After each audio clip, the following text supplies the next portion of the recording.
Morning, guys. Thursday morning, just after 7:30. Yes, say hello to everybody. Say hi. That's right. Okay, guys. Where there was water, it's pretty much all dried up, guys. Skating rink conditions, you're gonna be great in your ATV, your sled. I don't know, not too much snow for the runners, but anyway, everything is tightened up, guys.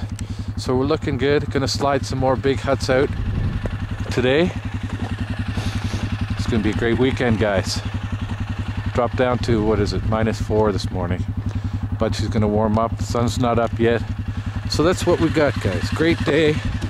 No problems out on the bay today. Okay, guys. IceCabins.com. Book one of those huts out there. Talk to you, Sabrina.